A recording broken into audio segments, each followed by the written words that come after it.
Different views abound regarding the emergence of labor movements in Africa.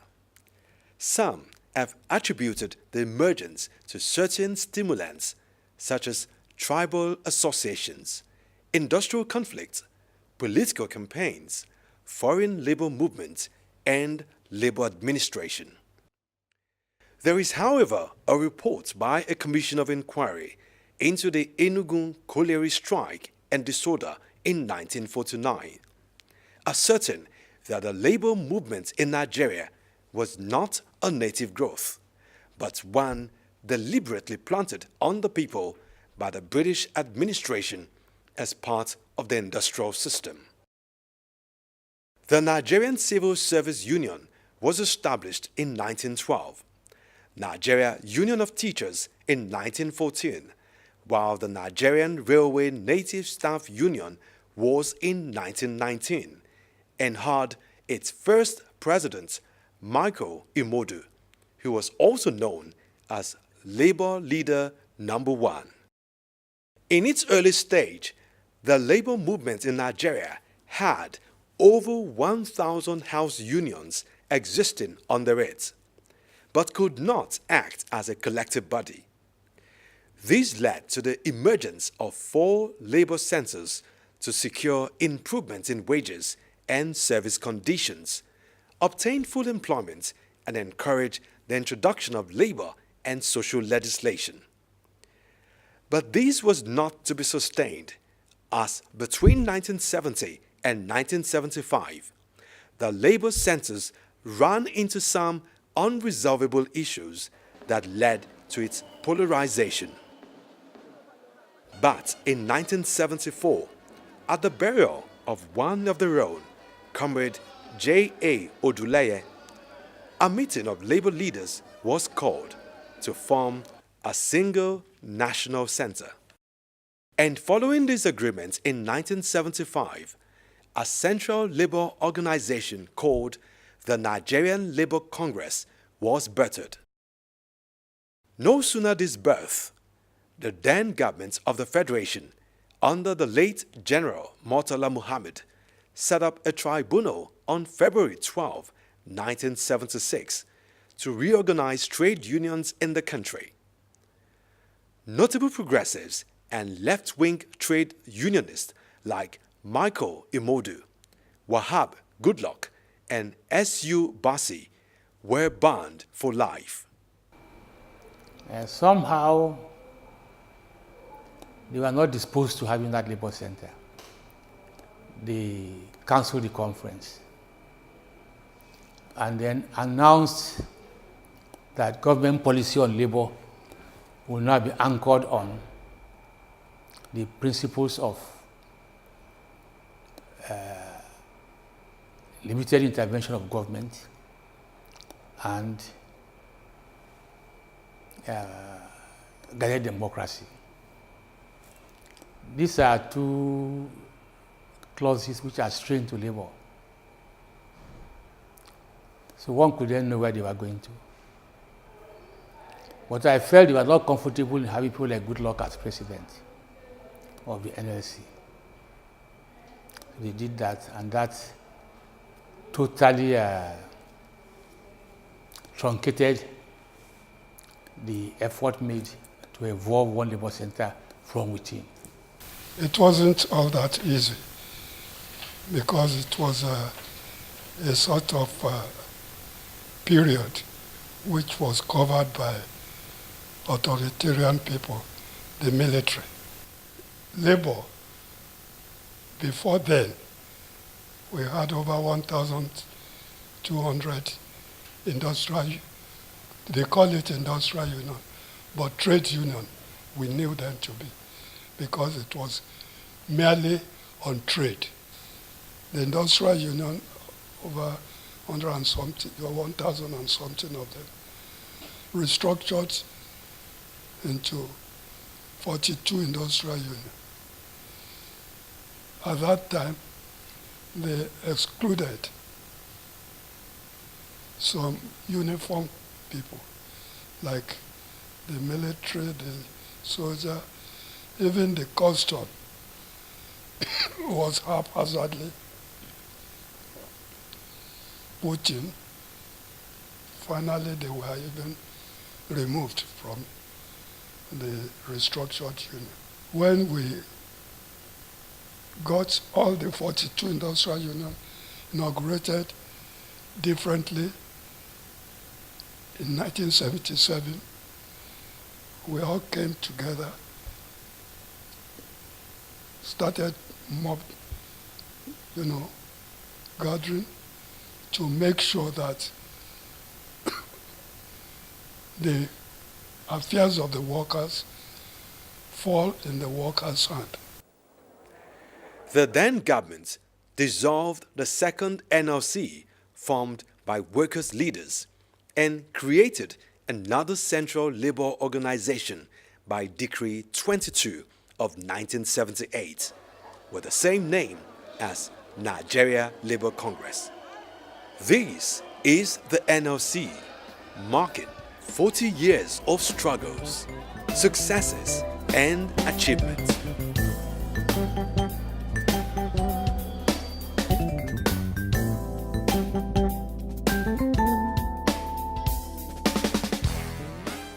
At the founding conference in Ibadan, they announced that the post of NLC president will now be full-time, which hitherto by our history is never a full-time appointment or election. The secretaryship could be. But in any case, that should be the exclusive preserve of trade unions that are independent and democratic. And with benefit of hindsight, one can say that of all the contestants at that conference, at that founding conference in Ibadan, Sumonu was a public servant in Federal Ministry of Works. Now, that required that he had to resign or retire before he contest. Of course, he only been a patriot, on the spot accepted to retire from work, to withdraw his services from the public service to contest. So in a sense, one would say that the policy of guided democracy, of government and intervention was still there. But unfortunately, they could not control the labor movement any longer. The NLC, an amalgam of unions, though had its foundation under the military, still had a clearly defined procedure on the emergence of its top leaders. Leadership positions are not vied for through lobbying, as this could lead to automatic disqualification. Leadership is not something that you claim. In trade union movement, at least in the progressive camp or perspective, you don't say, I want to lead. The fact that you are lobbying or canvassing to be elected disqualifies you. And the logic is that if the job of a labor leader is fraught with a lot of dangers and persecution, in particular under the military, an individual who want to be elected should not lobby. It should be seen and say, look, come and lead. Without trying to espouse poverty, to have the culture of moderation in taste. 3, you must have some ideological commitment which is pro-people. And above all, transparency and democratic culture. Hassan Sumonu fitted into the acceptable procedure. The man that would carry the vision of the Congress to guarantee a just and fair living wage, security of job, and greater opportunities for career advancement and fulfillment. We were able to bring respectability to the trade union movement, because for most employers, especially private sector employers, and even some government employers, they used to think that only rascals never do well who actually take to the, who are or dismissed workers who go to the trade unions to go and form unions and start to torment employers.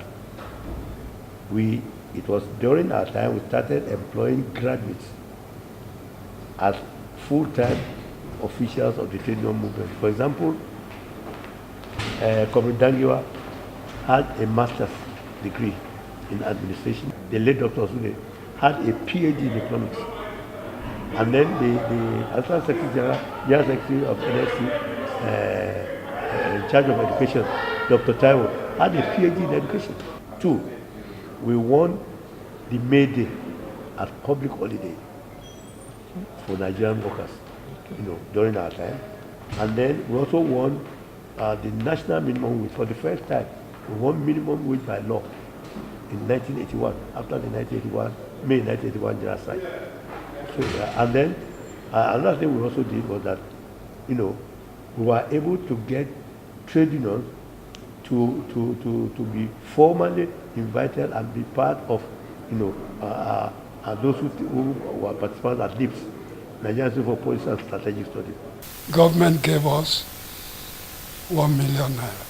So we divided this money amongst the 42 industrial unions. We gave each industrial union 10,000 naira.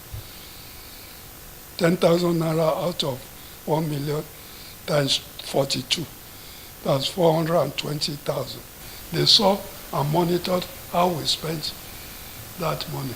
It is the money that we still have that we use in partitioning the place, furnishing the whole place from the 1 million they gave us,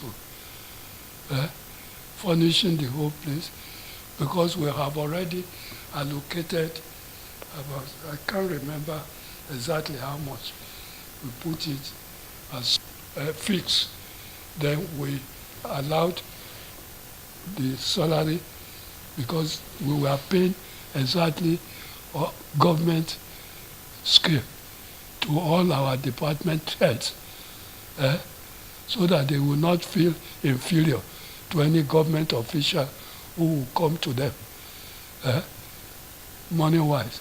From the progressives' camp also emerged, through the well-understood procedure, Ali Chiroma as the second NLC president.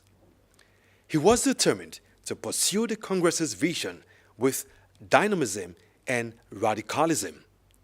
He recalls the Anti-Structural Adjustment Program mobilization when he led workers to embark on strikes and other subsequent events that led to the first proscription of the NLC by former General Ibrahim Babangida. At one stage, because Babangida appointed a commission to carry out a national debate on whether we will take IMF or not. And our mobilization was so strong that nearly everybody that came to that commission said no. Everybody, not only us now, all ordinary Nigerians from all walks of life, they are saying no. And in fact, our mobilization was so effective that Babangida was forced to withdraw, to cancel the commission, to stop the debate halfway. He said he had abandoned structural adjustment program. And he has invented a homegrown alternative. We said, okay, what was that homegrown alternative? The homegrown alternative was a reincarnation of the same IFF conditionalities, but with a changed name. During our struggle against structural adjustment program, Babangida had twice picked me and some of my colleagues and detained us illegally. He found out that this intimidation he was giving us was not enough to make us to back down. So we started the conference, concluded, they elected me as for my second term in Benin. So after the conference, we came to Lagos. And when we went to the NLC Secretariat, we found the NLC Secretariat was sealed by the police. They refused us access to our Secretariat. Again, to further strengthen the body, the trade unions met to form a second merger of the two ideological camps that existed in the movement, that is, the Progressives and the Democrats, and the late Pascal Bafio emerged as the consensus candidate. It was a very vibrant NSC. Even though we have Progressive, we have Democrat, but we are very solid. When it comes to terms of taking decision, we are one, even though we have our differences. On our own, we decided to agree, to work together, because it will not be in the interest of Nigerian workers if we don't have a very strong and solid NSC. There's no point in fighting. We agreed, and we have, I think, about five man or 6 man each from from Progressive and the Democrat. And the meeting was held in NUT Secretariat. At the end of the day, we agreed on Pascal. And Pascal now became the president of NSC and other officials, which then served as vice president. And Adamu Somole was deputy president. And I think it's Frank Ramolu was also deputy. So that's how we came in, under Pascal. And on the basis of that, Pascal met the military governors. We went, it was agreed at the NAC that we should make our state organ to function. And on the basis of that, the executive of NSC went around the nation and talked to the governors. On the basis of that, offices were given to state offices, state arm of NSC. They assist them by giving them vehicles and so on, and we were settled down properly. The second thing we did, we launched education endowment. In the mind of late Pascal, he does not believe in the Labour College in Ilorin. He felt we should have our own Labour College where we can train even right from shop stewards to the higher rank. There was yet to be another twist in the affairs of the labor movement, as agitations for restoration of democracy in the country was getting louder, and this led to an intervention by the state. Like the initial cases, late General Sani Abacha dissolved the leadership of the NLC, National Executive Council, and appointed a sole administrator to run the affairs of the Congress. I was elected vice president in the conference that was subsequently nullified, an election that was subsequently nullified by President Badamasi Babangida when Ali Chiroma was first elected as president. I was elected as vice president. And you will remember that that election was subsequently nullified. And Shamang and the government believed that Shamang had another faction, and you had quote and unquote 2 NSC, but it was very clear to us that the Shamang faction was government sponsored. It was meant to, because the military, as I appreciate more and more, by its very nature, military government is not open to certain democratic niceties. It cannot afford a countervailing force that can meaningfully challenge what it does, because it rules by decree, not through a parliamentary law where people can have input where there are debates.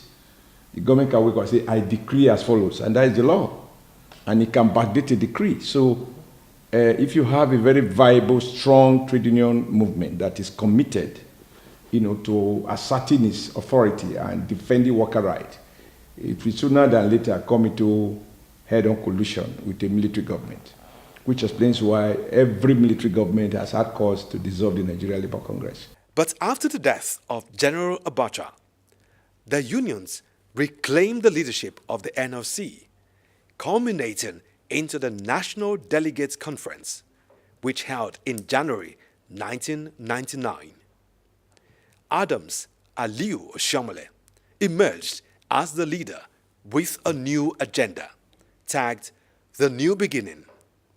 He presented a new alternative argument, having seen the limitations of workplace collective bargaining.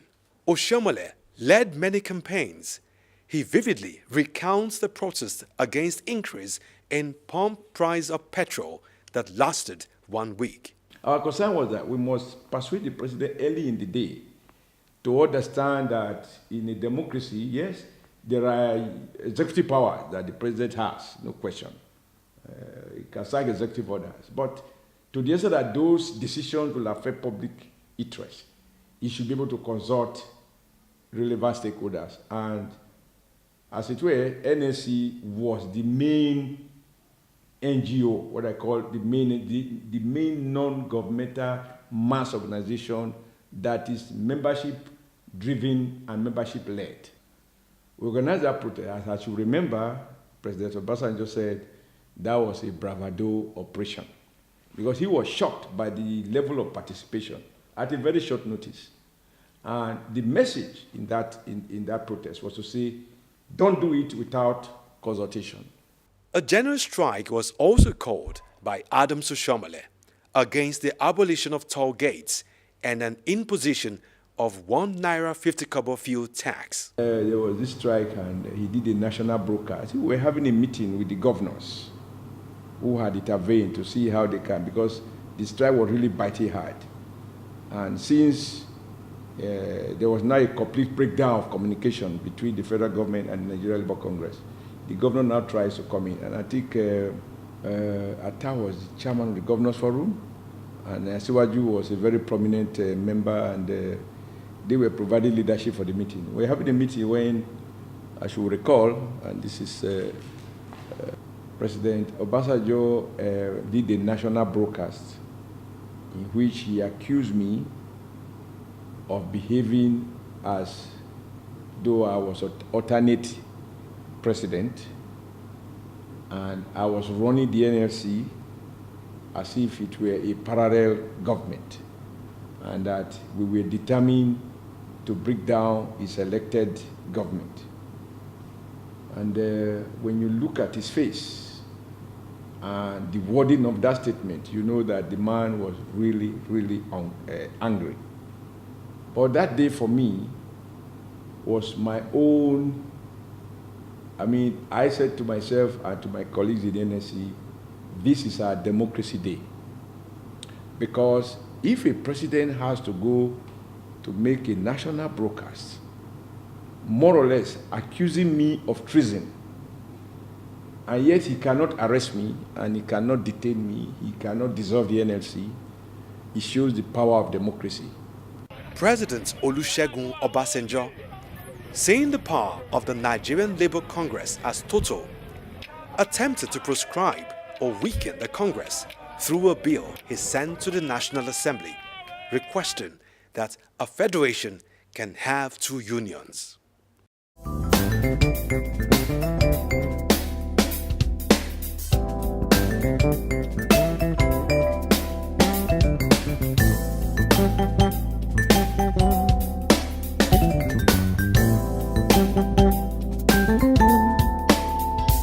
Playing its role as a voice for the masses, NLC has paid huge prices.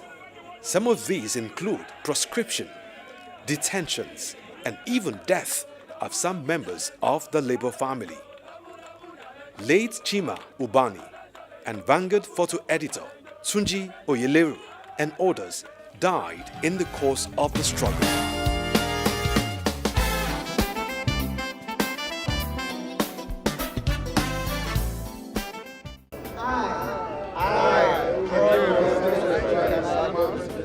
Abdulwahid Omar took over the mantle of leadership from Adams Oshiomhole. His administration was seen as a continuation of the Oshiomhole administration. He was also confronted by some major challenges, leading him to organize many protests, including the ones against increases in petroleum pump price and sale of the two major refineries. Because throughout the leadership time, I think Nigeria Labour Congress has been very, very cohesive, and we have also expanded that during that time. But when I took over as president, already a group had already bolted away, but they now came back just at the eve of my coming back. Of course, with the help of Comrade Adams, they decided to come back to our fold. And we had an increase by about 11 industrial unions. Again, ASU, a very powerful union, also was no longer part of the Congress until during my time we discussed and we agreed, and they now formally came back to the fold of Nigeria Labour Congress. But right from the onset, you remember, I think I would say I'm the only privileged president who had served along with not one, not two, but three presidents of the Federal Republic. You know, I was elected during the time of President Obasanjo, and I was there for about 4 months with him. And you know that also he came up with certain things, including fuel price increase in VAT by 300%, and he also cancelled the negotiated 12.5% that we negotiated and signed into agreement, and he also sold the two major refineries, and I think that was what greeted me into office. And I also served along with President Eradua for 2 years. And then subsequently, I served along with President Goodluck Jonathan. In Africa. In 2013, the Omar-led administration organized a peace summit where a sitting president, Goodluck Jonathan, acknowledged the role of trade unions in sustainable development. Comrades, we live in challenging times. The global economic and financial crisis and its impact on our collective survival as human beings is of concern to all nations. More than at any time in contemporary history, the global community is faced with worsening large youth unemployment and the challenge of security. We must put in place strategies to win the economic war by paying special attention to winning the peace. When labor gathers, ideas bound. It is therefore my belief that this summit and rally will open discussions on homegrown strategies for confronting our current challenges. The Labour and Civil Society Coalition LASCO emerged in 2003 as an alliance of the Nlc, TUC, and pro-labor civil society organizations. The alliance at inception, under the leadership of late Beko Ransom Kuti as chairman, coordinated protest actions that demanded the reversal in hike of petroleum prices. And between 2003 and 2005, well over 6 general strikes were witnessed. Between 2009 and 2011, LASCO waged major struggles nationwide, demanding a new minimum wage, electoral reforms, and alternatives to the policies of privatization and deregulation. You want to play a football game. You are looking for a referee. And the referee, there is of the referees available, the one that is there is the one who has refereed about 80% of the games, and each one now Joro. So should you put the same referee there again? Trade unions are formed with the ultimate purpose of protecting workers, a role that has extended to economic, social, and international issues. NLC, as the umbrella body of these trade unions, must therefore have a functional system to coordinate these activities. At inception, NLC had 42 trade unions as affiliates, and today, at 40, the union has actually overgrown this number and still counting. The Secretariat is the engine room of the Congress. The head of the Secretariat is the General Secretary. Activities of the various organs of the NLC are coordinated by the Secretariat, which administers and implements the decisions taken by the Congress. Little background in the administration. I want to see the Congress moving, administratively self-sufficient. And to a great extent, during our time, we achieved that. Because it was working. Things were moving. We were satisfied that yes, we were working and seeing results, positive results. Thank goodness, that's how we managed to, if you like, attain a few goals. The National Administrative Council of Congress, which is the smallest organ, made up of the elected officers at the National Secretariat and the principal staff at the Secretariat.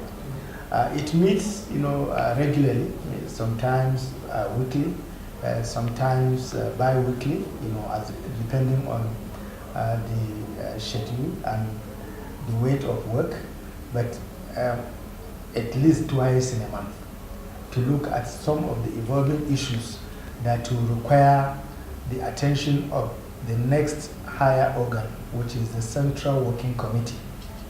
Now, the Central Working Committee is made up of the members of the National Administrative Council of Congress, plus the chairman, or if you like, president and secretaries of all the affiliate unions. So you can see that it is much larger, and it has brought in all the affiliates leadership.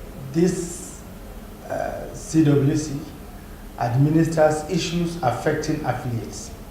It is at this meeting that the affiliates bring in all their issues, and it will now be deliberated and solutions are brought to them.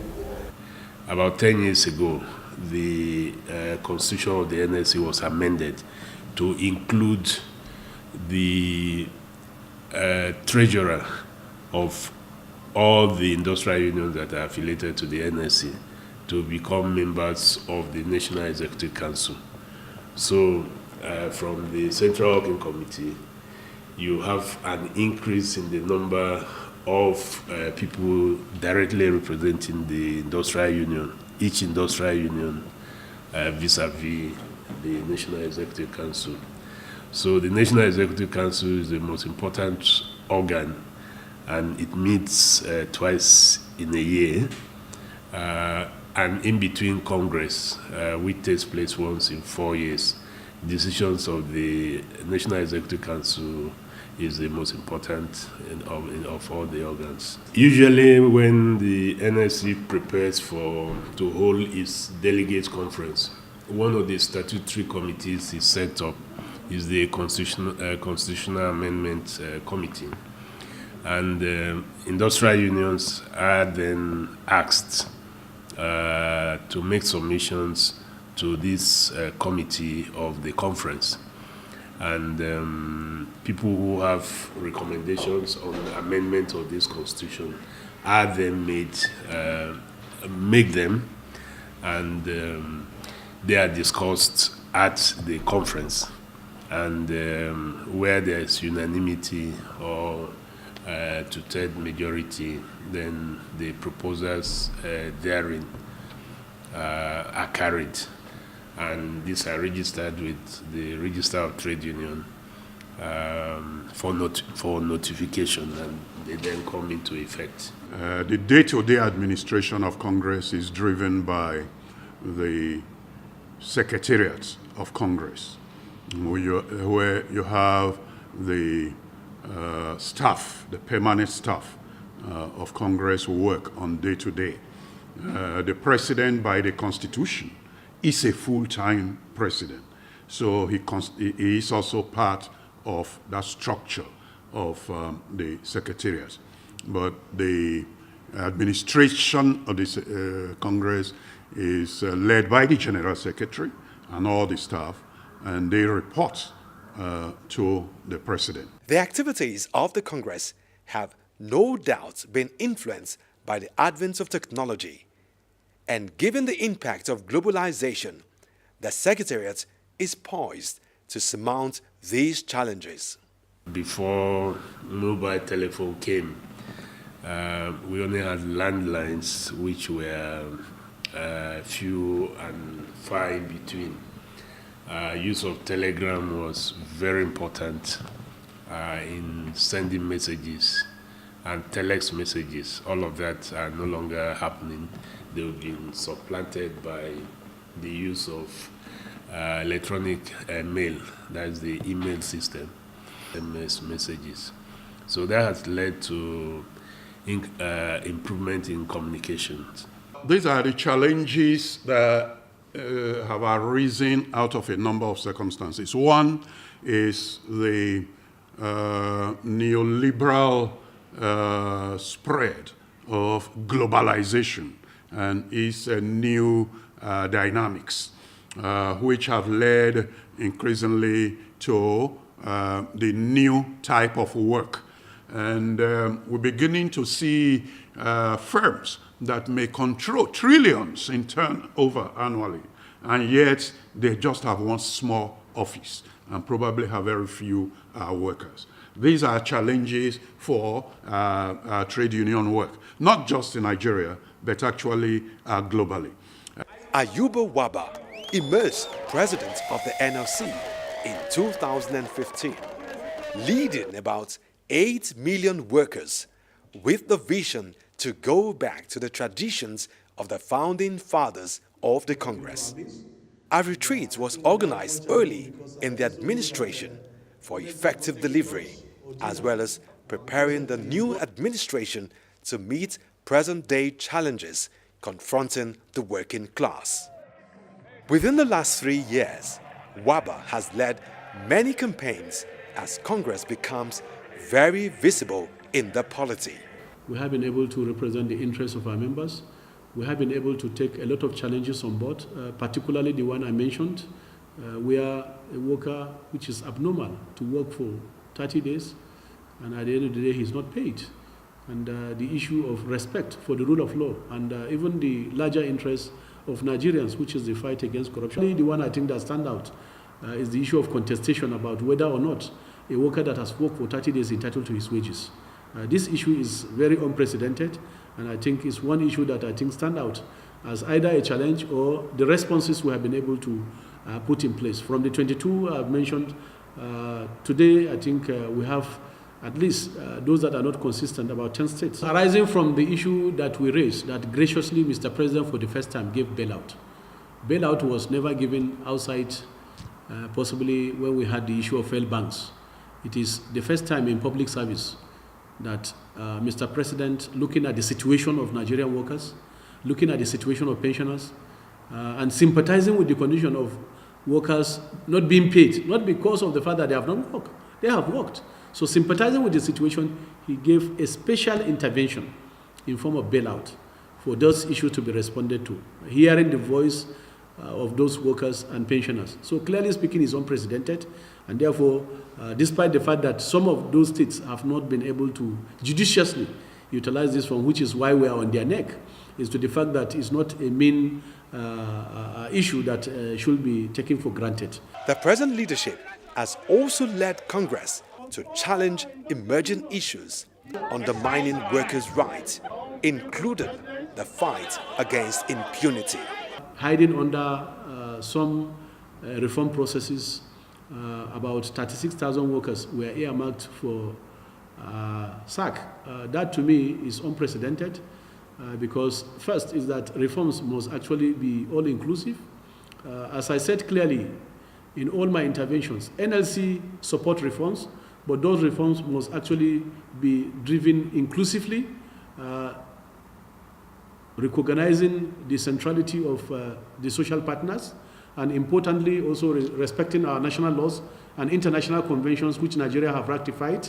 Those are clear procedures that ought to be followed, but in circumstances where these procedures are not followed, certainly it's an issue that calls for trade unions and NLC to be able to respond effectively to protect the interests of those workers. So clearly we have done that in many states, but particularly the one that stands out is that of Kaduna.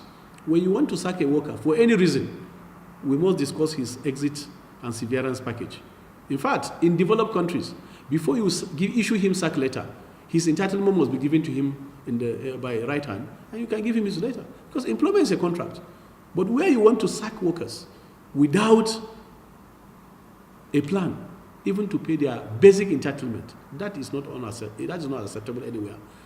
The Nigerian Labour Congress as a model of solidarity, independence, dedication, and a progressive, class-conscious organization of workers is an arm of the tripod that makes the International Labour Organization. We are delighted and wish to use this occasion to congratulate NLC on their 40th anniversary. The fact that they've been in existence for 40 years now shows the resilience that NLC has in its mandate to protect Nigerian workers.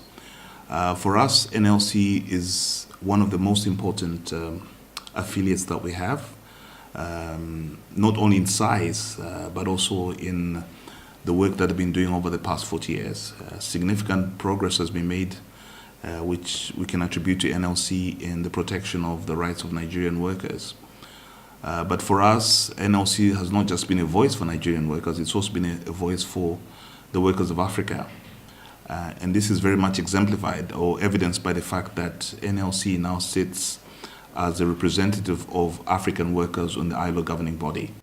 Despite a long history of state intervention and regulation of the activities of the NLC, Congress still accords governments its respect as a regulator, while employers in the private sector could not but acknowledge the Congress for keeping a united labor front in the past 4 decades, which have promoted the interests of workers.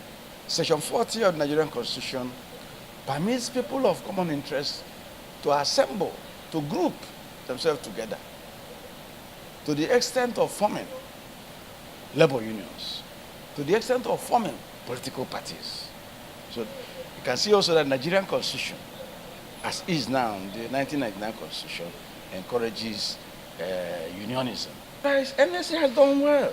They have done well. Their leadership, their present leadership is good. They have done well. They have fought many battles for the workers. We negotiated. We gave birth to the technical committee on the development of no minimum wage and palliatives. The palliatives were put in place, including the Empower program, or National Social Investment Program of the government, NSIP, which is still on, to cushion the effects of the increase on the price of petrol on Nigerians in general. Nigerians in general, not only the workers, but workers are also Nigerians. So we did that. It also gave birth to the new National Minimum Wage Review Committee to review the emolument, the earning of Nigerian workers. And that committee is in situ, it's in place. We've started work. This leadership have tried. I commend them. Based on my knowledge of history of trade unions in Africa, attaining 40 years is not a mean feat at all. And I want to congratulate the comrades for keeping together a united NLC because the spirit that propelled the creation of the NLC in 1978 was actually to keep it united. And I want to commend them for ensuring that that spirit has not left the movement. A united labor front is extremely key to the promotion of the welfare of the workers. And the administrator or the manager of such a central labor union would ensure over the years that they retain that united front. To the extent that past leaders of NLC and the current leadership have been able to maintain that united front is a major achievement of NLC over the past 40 years. Because they have effectively used that united labor front to promote the interests of the working force, whether in their relationship with the employers or in their relationship with government. The sister union, Trade Union Congress of Nigeria, celebrates the successes of NLC despite the challenges over the past 4 decades. Nigerian workers have been rallying around them over the decades before the registration of the Trade Union Congress of Nigeria.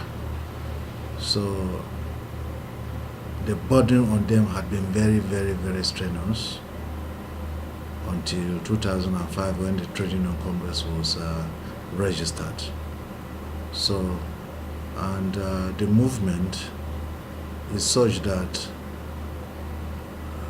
it comes with its own challenges, and that the NLC has been able to withstand this challenge over the 4 decades is something worth celebrating. And under the leadership of Comrade Ayuba Waba, I'm pretty sure the Nigeria Labour Congress will move from strength to strength. I have worked with 2 NLC presidents now, and I can say with sincerity of purpose that it has been a wonderful relationship between the Nigerian Labour Congress and the Trade Union Congress of Nigeria. The Nigerian workers whose welfare NLC is mandated to protect speak on how impactful the Congress has been in terms of capacity building and promoting of their interest. Initially, when I was coming, I had a wrong perception about the union and its members. So, but when I was posted here, immediately I found myself in the union. That perception changed because I found myself in a family. That maxim that an injury to one is an injury to all is practical in the union. Since I've been in union since year 2003, I've had a lot of experiences. Initially, the way I look at things is always different. But once I got into the union, I realized you need to look inward before you say anything. This union had even made me to know a lot of people, seen so many things, have more experience, and even it has also even changed my own status as a person too, as an individual. They work tremendously on me personally, because sometimes before I can't face crowd, I can't conduct assembly or anything, any gathering. But since I joined the union, they trained me to be bold in so many fields. The Nigerian Labour Congress, 40 years after, is no doubt fulfilling the major objectives that led to his birth. And in the next decade, it is expected that NLC will continue to work for the prosperity of the Nigerian nation and would ensure the protection of jobs and a globally acceptable human working environment. As we commemorate or celebrate NLC's 40 years of existence, we say to them, the challenges are out there, given the fact that we are now looking at how jobs will evolve under what we're calling our Future of Work initiative. So the demands on NLC, and as far as the protection of workers' rights, with the evolving changes in employment relationships globally, and in Nigeria in particular, would demand an NLC that is up to speed in its mandate to meet the aspirations of Nigerian workers. If the Central Labour Union is really to deliver on its mandate of improving the welfare of its employees, it has to go beyond the realm of industrial relations, because it is within the context of industrial relations that you discuss salaries and things that have to do with the wages of workers. The NLC must step up its game in terms of ensuring that we have in place political leaders that will ensure that the formulation of economic policies in the articulations of development plan for Nigeria, those development plans, those policies, will impact on the welfare of the people and the welfare of workers. An NLC that is truly independent of the social partners, so that they can match the social partners in terms of engaging in resolving economic, social, political issues. That's the kind of NLC I'd like to see. An NLC that makes their own money from the check-up dues that they collect. They're not dependent on employers or governments, the social partners. They should be totally independent financially from the social partners so that they can match them. The prayer of every worker, every pensioner, is that NLC should continue to grow from strength to strength. It should also be able to establish itself as one of the formidable trade union centers in Africa and around the world. A feat we have achieved, because globally speaking, despite the challenge we are passing through, clearly speaking, you know also the rating of NLC around the globe, and even within the populace. So I think our prayer is that it would outlive all of us as an institution, as an organization, and that it should also grow from strength to strength to be able to defend vigorously the interests of Nigerian workers at all costs.